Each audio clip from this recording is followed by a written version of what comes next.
No, it won't be. We got it last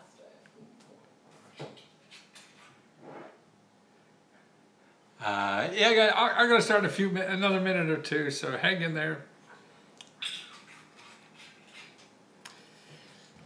Katie's coming up drinking on the job. No, I'm not.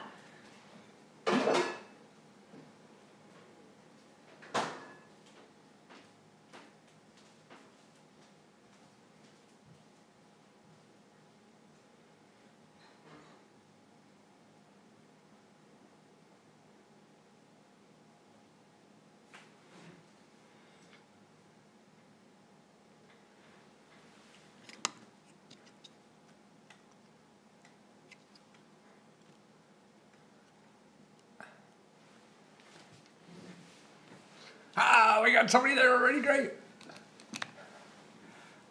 Is their first day on Periscope? It's their first day on Periscope. No, I've been here a few other times on Periscope, but not many, and I don't have it down very well yet, so bear with me.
Get there. I was there, don't worry. How to make money in a world that is changing around you. Yes. How do you do that? Well, I really don't know. But I'm gonna try like hell and do it. Yeah, well, that's it. We all really don't know how to make money in a world that's changing around. There's usually a safe right. Yes, .org and .gov, G-O-V. Man, somebody's taking notes and checking them twice and making sure they're getting rid of the naughty people and keeping the nice. Life's too short otherwise. And you gotta have fun doing it, because otherwise, oh man, it's brutal out there, isn't it? Isn't it just brutal? So how do you keep going, when all this brutalness hits you every day out there?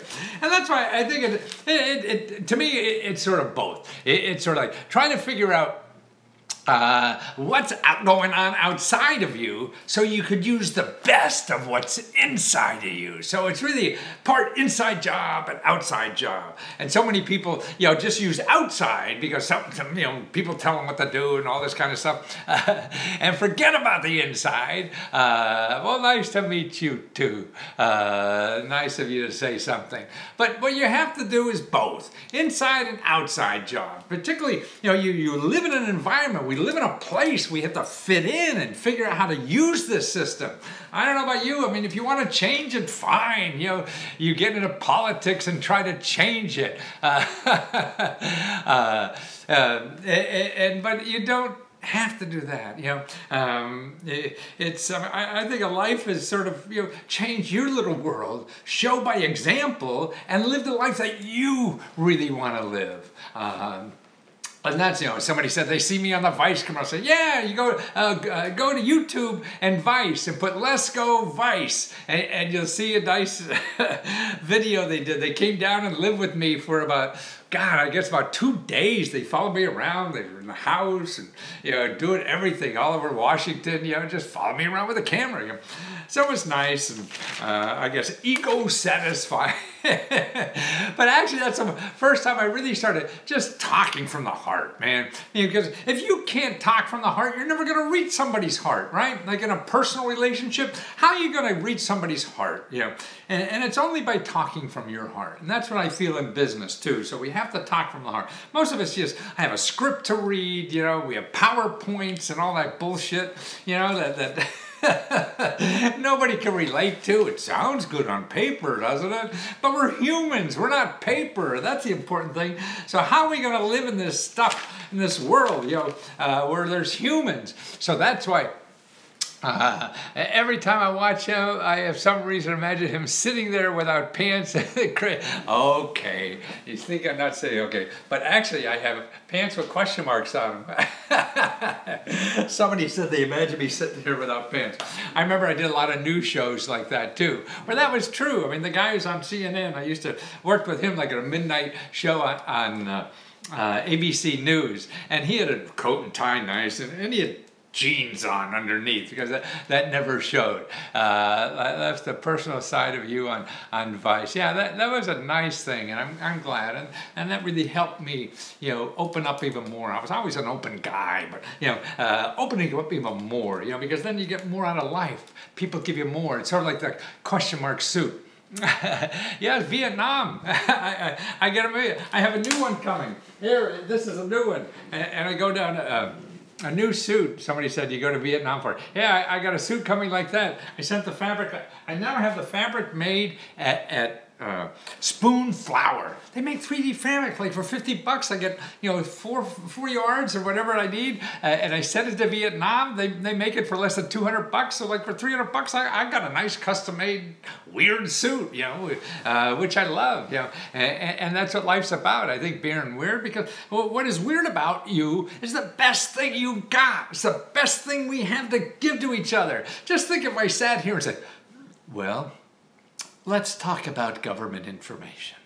Okay, now the things you have to know about government information. One is, it is complicated, okay. 2, who the hell is going to pay attention to that? That's why I was a professor before I started my businesses. Well, actually, I was failing at businesses. And I learned that being a professor, man, if you can't keep people awake, you can't teach them anything. Yeah, and if you're not excited about it, why should they be? So that's the important thing to me, is that find something you love to do and then spread that joy. And now what I'm trying to do is not only show people how to get money and help they need to do what they really want to do in life, so they can have the energy to live as hard as they can every single day. That's the joy of life. How much can I give today before I die? Every day should be like that. Why not? What else the hell are we here for? We're just taking up space, and oh, Smiley, you saw Smiley too. Give us some love tips. Your long-term relationship. Okay, somebody said, so give me some love tips, a long-term relationship. Yeah, I've been married 35 years. But this is the 3rd time, man, so I don't have this down really, really good. But one of the things I really learned over the years is, man, if you love somebody, what you do is help them do whatever the hell they want to do. That's what love is about. I mean, I grew up at a time when everybody controlled everything. I thought that was love. You tell everybody else, oh, that's stupid, don't do that. You told everybody else what to do in life. But no, it's not. We're all struggling in life. Nobody knows what the hell to do. I don't. And I'm sure nobody else does. They're guessing. So to me, if you love somebody, man, you don't criticize what they're trying to do in life. They're thinking about it 24 hours a day. What gives anybody the audacity to think that they could tell somebody else how to live life? They don't know how to live their own goddamn life, So why do we think we could tell somebody else to live life? So what to me, if you love somebody, what you do is, okay, whatever you want to do, I'm going to help you do that. I'm going to help you do what you want to do. and just fulfill your life. That's what loved ones are for, Oh, somebody's viewing from the library, so that's nice. So that's what's important. I think helping somebody else do whatever they want to do in life, and that's what I'm trying to do with my work. Man, you want to do something? I'll show you free money to do it. So don't put something in the way. I want to show you the same kind of love as if I was a lover, but I can't do that. I'm exhausted enough already. And so it's important, I think, for the rest of us not to criticize people about life, and they're doing things, they're trying so hard. We're all struggling every day to do something, we don't know, we're guessing. So I mean, what we need help is doing that. We don't need critics. We all talk about critics. We all are so quick to criticize, quick to get up there. Okay, actually I was reading the paper today. I read the New York Times, sometimes online, sometimes in paper. We don't get it every day. It's expensive as hell. Yeah. Matthew, there are a lot of talk about possible recession. Forget about recession. Forget about what the people are doing in Washington. I mean, if it happens, okay, you do it. But it's finding reality what's there. It's just going to stop you from living. And so you don't know what to do. They don't know what to do. Everybody doesn't want to. You take the best thing in front of you and just go through. And just try putting things together, because that's how you learn what really should be together. Now, I'm reading one of the articles today here. I don't know if you can see this. That's probably backwards, a lot of things. Oh, yeah, everything's backwards. But New York Times says, e-commerce reimagined as the engine to retail jobs. Okay, this is a big change in our society. Okay, you see malls closing, right? Retail businesses going out of business. These are big structures that have been around for society, for so long. And why? Because of the internet, right? That's what's going on. And so now, it's like in the last 10 years, we've lost, like almost 100,000 jobs in retail. So, you plan to enjoy retail. Well, that's a shrinking business, And they say, some data, and see, that's why you have to be careful with data. Some data said that the internet is not, creating as many jobs as we're losing in retail. But that's not true. Actually, it may or may not be true, but there's other data that show the opposite.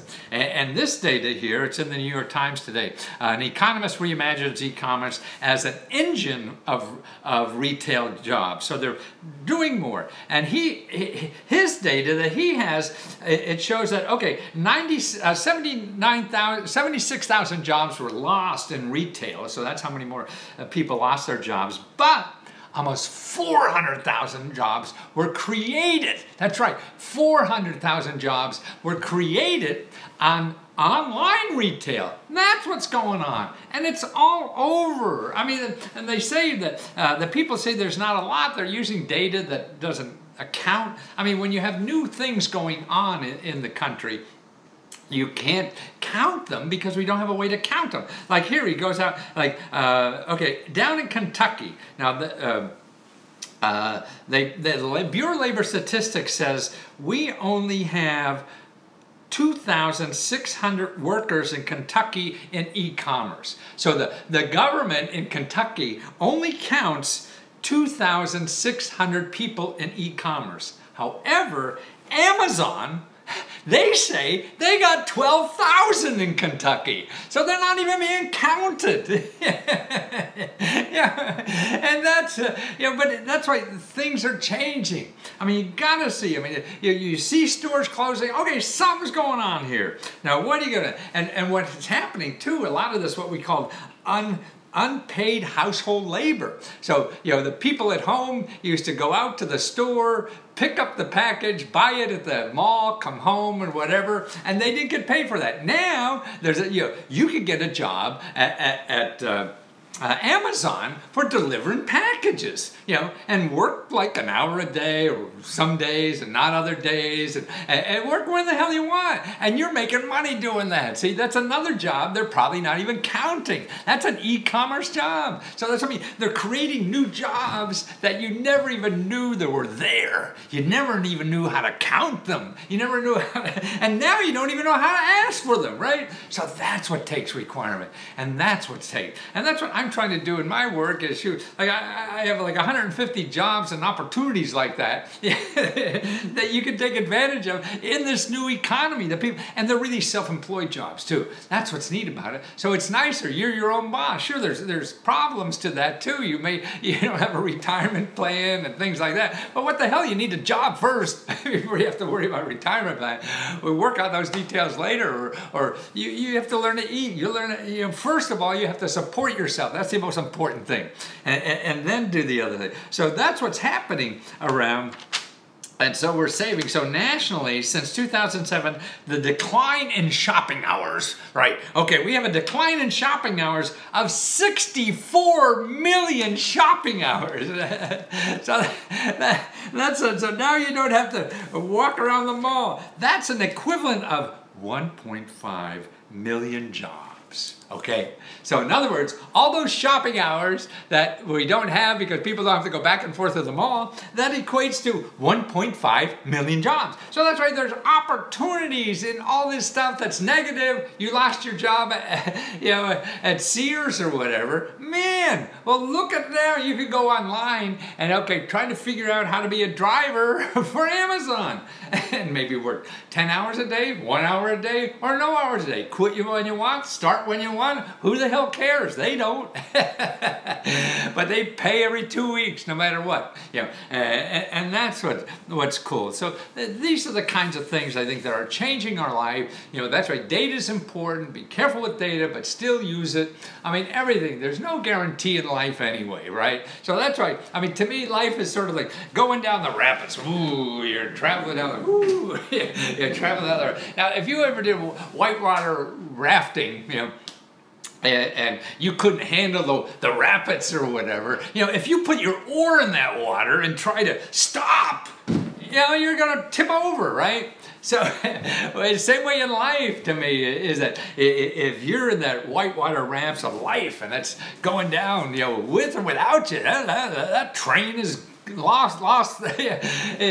left the station. It's on its way, and if you don't ride with it, man, then it's going to topple you over. You're going to be like, scrambling for the last crumb, that's left because that's all you know. So the name of the game is being flexible. You don't know what the hell works, but neither does anybody else. So that means your guess is as good as anyone else's. And then you have to be careful of people who are selling you shit, like me, salesmen. We're all too motivated to make money, and we spend the whole day thinking, okay, what can I say to get that person to buy? What can I say? Okay, how can I, what can I, and we're doing that all the time. And now I'm not Bill Nye. Somebody said about, I got that more and more. I guess he's getting more publicity.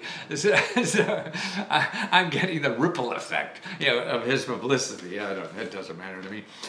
Okay, so things like, now here, this is, I don't know if you listen to NPR, I do sometimes, and they have an ad for something, it's a brain improver, a brain game. If you use this brain game, and it's gonna make you never get Alzheimer's. So as an old fart, man, I worry less about cancer than I do Alzheimer's, and that's what I'm worried about. Oh, so there's Lumosity, Lumosity. Okay, now they're on this big snobby program, on NPR, so it must be good.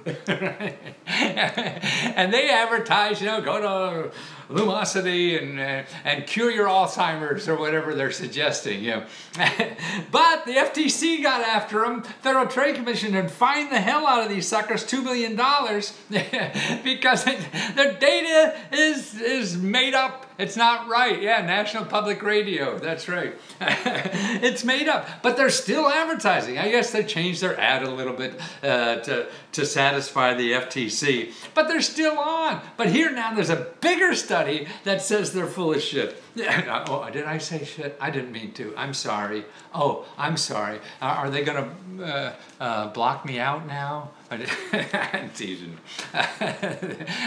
So there's a new study. This is a brain study. Oh, I got to change all these cameras around. You're going to, this is on the Times today too. that these researchers did, they took a whole bunch of people and they had a group playing video games for I don't know how many weeks, certain hours a day, because what they're saying in their ad is that if you do this lumosity, I was watching you July #1 episode from the front of the library. Oh, great. Anyway, if you were, they took these people and see, lumosity says if you're doing this research, I mean, you play their game, you know, you're going to stop Alzheimer's or something like that. You're going to improve your brain power so much. Well, what they did a study over a time period of people who played lumosity and people who played just shitty computer games. No difference at all. And this lumosity saying that, oh, we have this PhD in neuro, I'm going to save the world, that, you know, this is, you know, true. And then they did it with people who did nothing, and they can't see any difference. So that's why, if you want to see that data, if you Google now New York Times and put brain training games fail to deliver exceptional cognitive boost, study shows. So brain training games fail to deliver exceptional cognitive boost. So all the bullshit out there, you know, I mean, to me, it's trying to be healthy. Oh, actually, what's interesting here,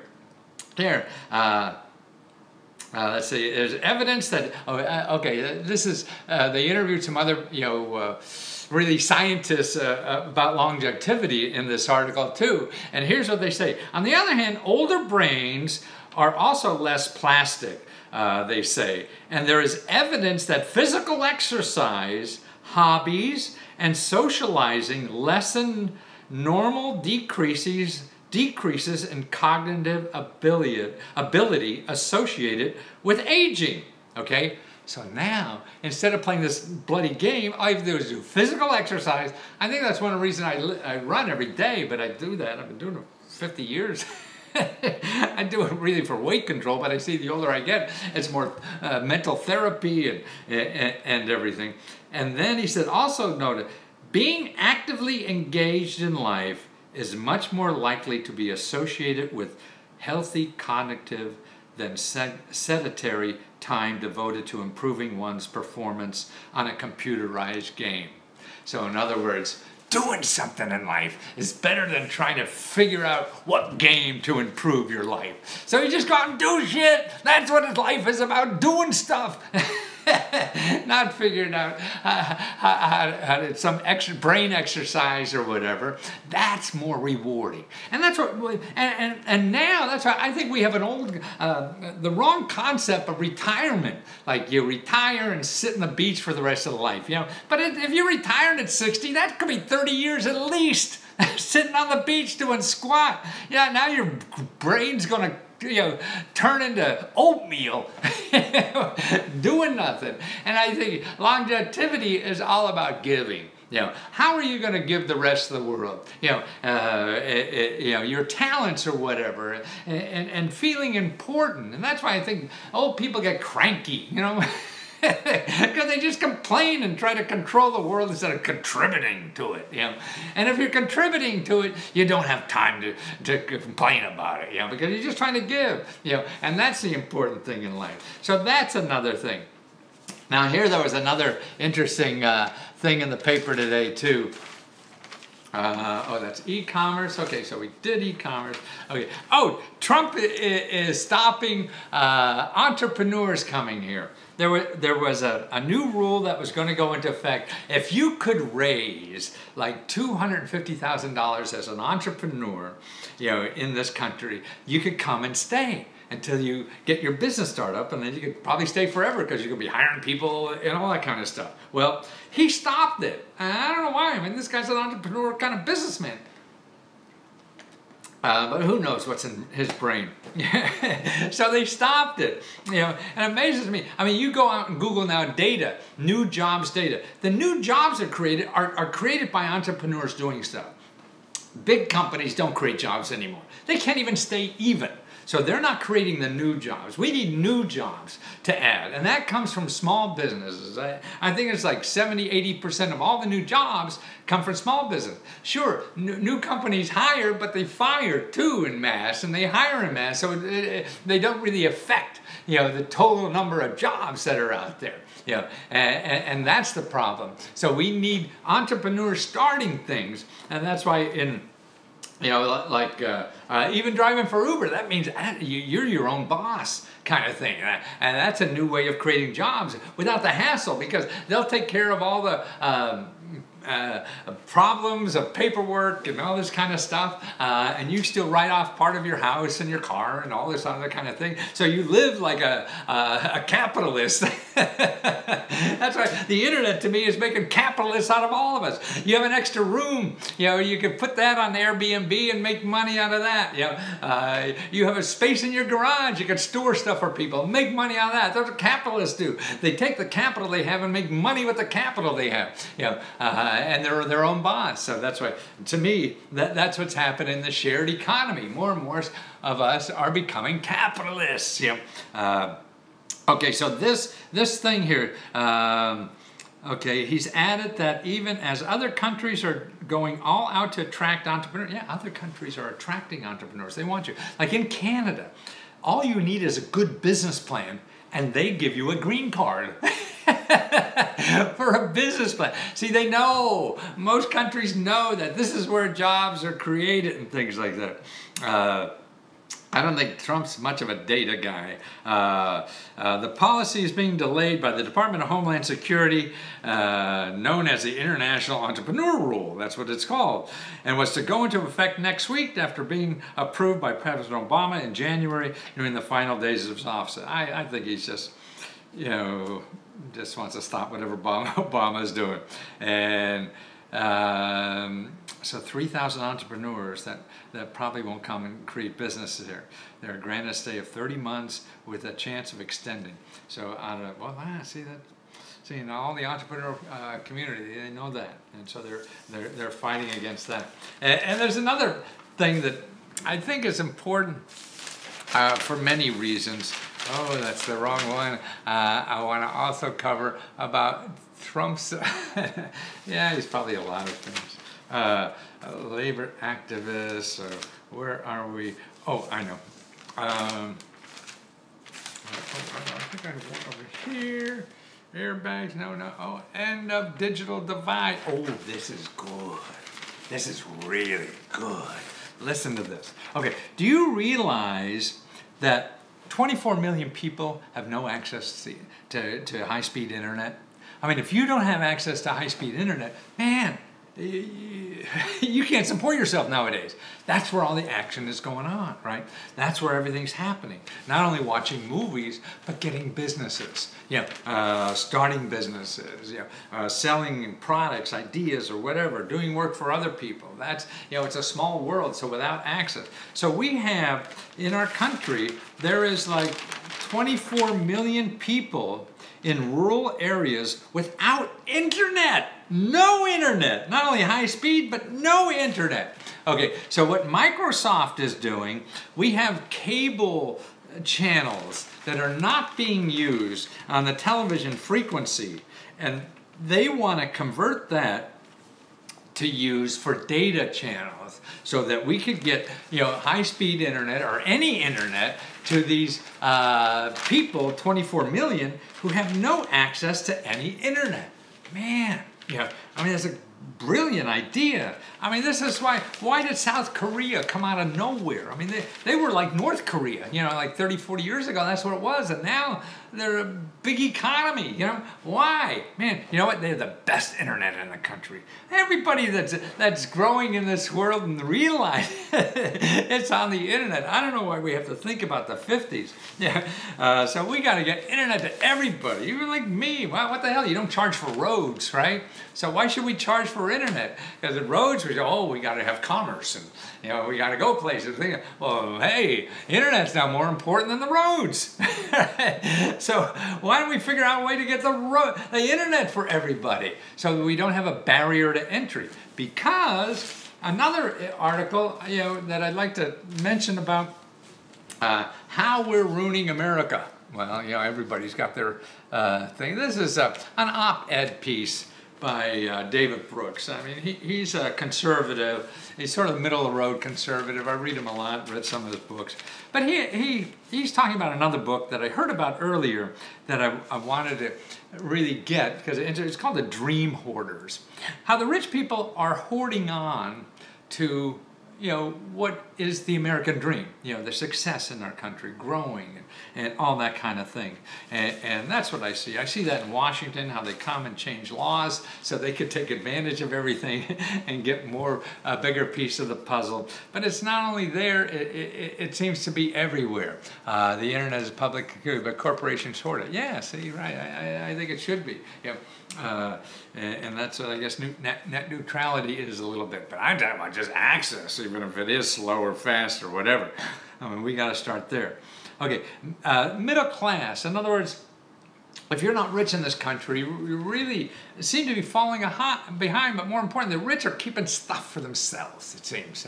And that's what this book is all about, Dream Hoarders. I mean, you may not agree with it, and I don't think I agree with everything, but it's sort of like, okay, like if you take, like, kids who don't have a lot of money, okay, the way you get jobs a lot of times now, getting out of school, is by internships, okay? A lot of internships, you have to work for free, okay?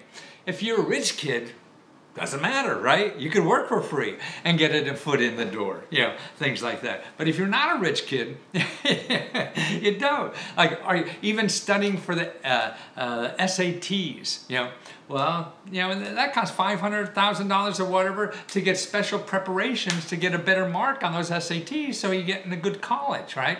Now, if you're not a rich kid, you can't do that. But by the way, there is a place that has a great program for free. If you know somebody who wants to get bone up on the SATs, there's a wonderful thing online. See, that's what's happening, I think, with the internet. It's democratizing a lot of this stuff. It used to be only for the rich people. You can take an online course that will increase your SAT scores, and it's free.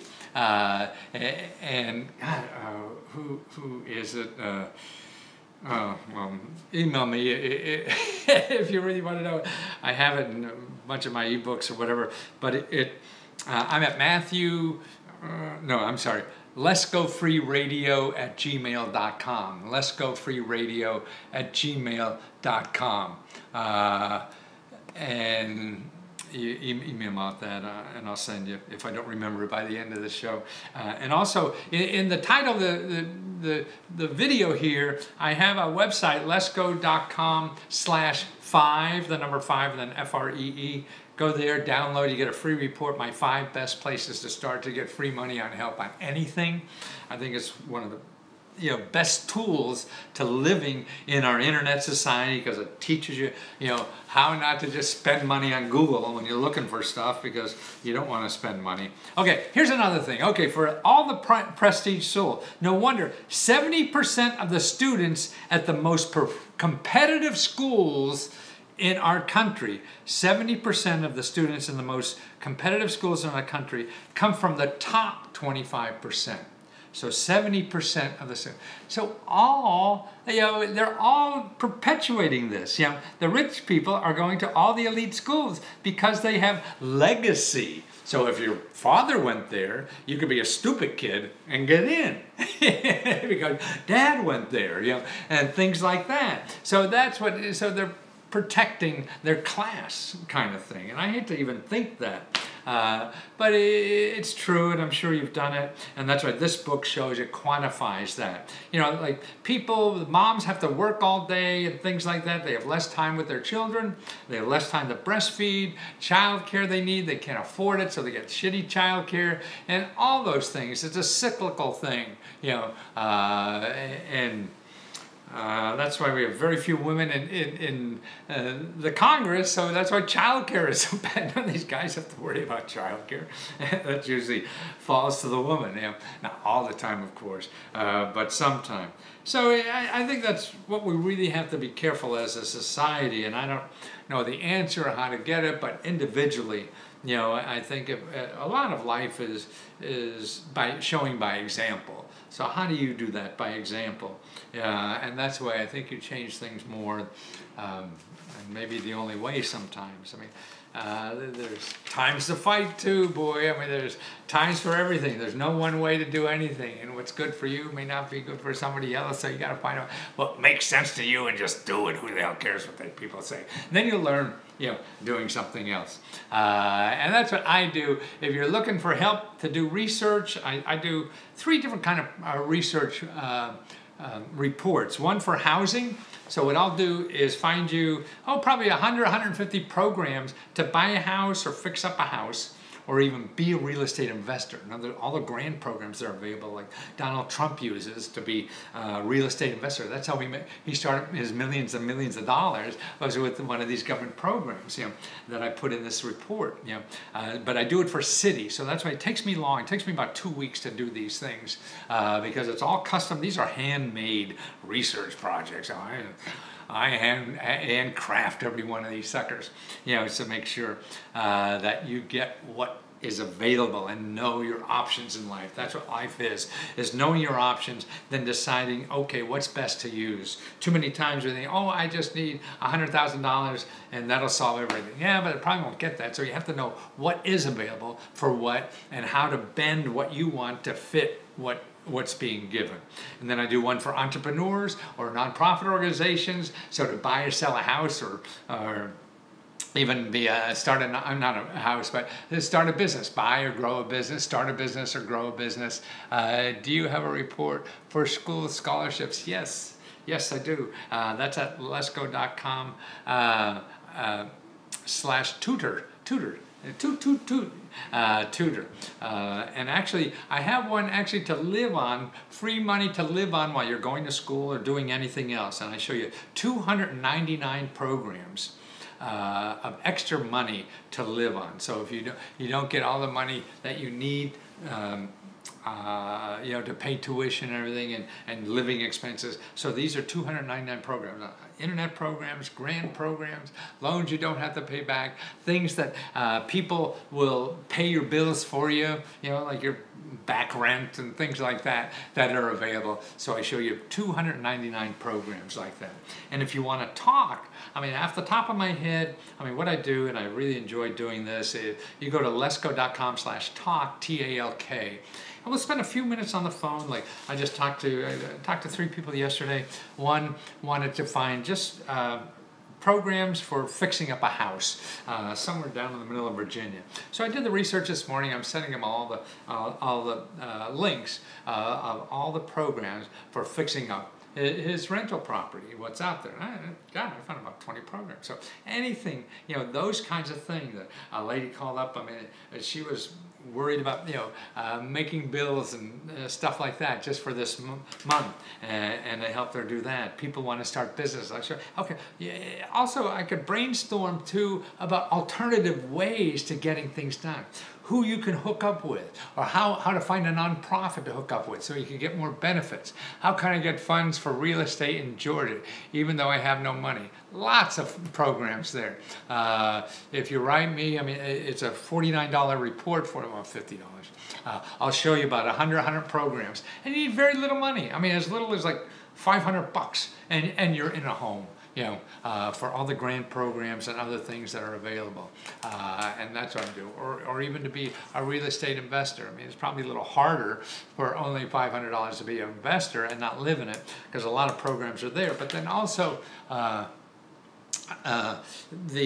you can get money, probably with little down payment to get a 2 or 3 unit, and depending on where you live in the country, they'll finance all of that for you, and plus give you grant money for a down payment, But again, every program is different. Every city is different with different programs.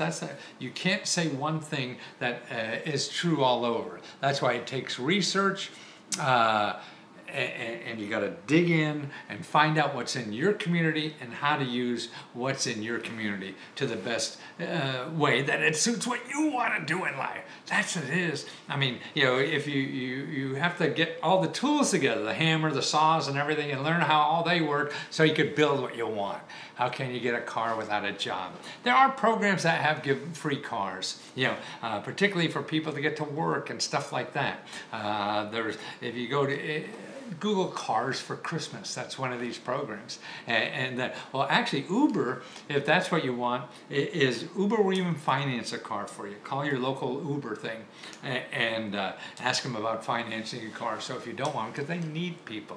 And try Lyft too, because they're another nice company trying to grow. Thank you. Also, what was the savings account program to deposit money? Individual development accounts. One of the earlier videos, if you go up, you know, on YouTube or Facebook, and one of the, you know, look, in the last couple of days, we did that one in the last week or so. I'm not a homeowner, but interested in investing in a home at another state. Same thing. So if you want me to do a report, tell me what city and state you want it done for, because that's what I'll do. I'll do the report for that city and state, because it's county programs, it's city programs, it's state programs. So I got to know the state and city that you want to be in, and the county, because they're all different all over the world. That's why it's hard to do one reference book for everything. I got to do custom. I'm going to subscribe and look for a Class A membership program in Washington. What's a Class A membership? You mean from me or what?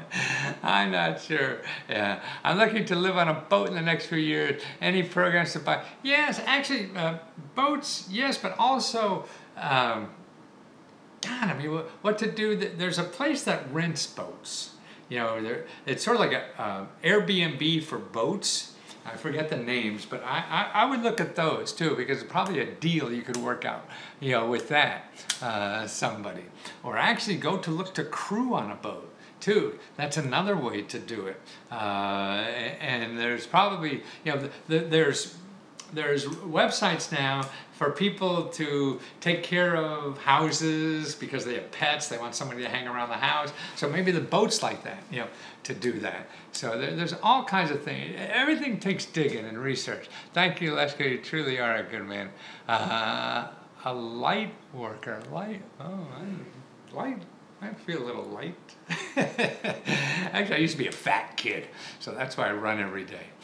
Well, I think we covered a lot of stuff, guys. I got to work on reports. The best is a caddy. Oh, caddy, yeah, I'm a golfer. Can I PayPal? Yes, PayPal is preferable. So, letsgo.com/research. That's all small letters in research. letsgo.com/research.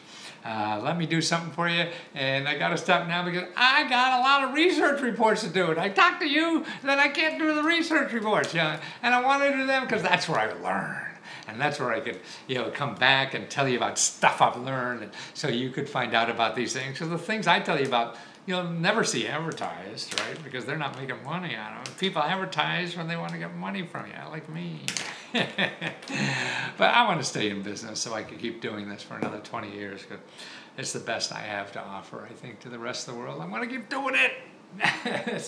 So talk to you soon, guys. Thank you a lot. I'm so glad Matthew is here. Ooh, helping us, the real deal. Returning to school, going to need your help. Yes, okay, that $2.99 is great for returning to school. And be careful before you sign up. Particularly, do not go to a for-profit university. I mean, I'm biased, of course, so you don't have to believe me if you don't want to. I understand.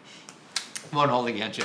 But yeah, I mean, it's just one of the worst deals in the world. But they make it sound so easy because their salesmen are so good. Oh my God, I miss it. Oh, you missed that, Keller? Oh my God. Okay, I gotta stop soon, and then it'll be available to rerun, and you'll have to watch it fresh, frozen. That's why when you order fish in a restaurant, you ask, is it fresh? And they say, yes, it's fresh, frozen. So this video is fresh frozen. It was fresh at one time, but no more. Thank you again, guys. Take care.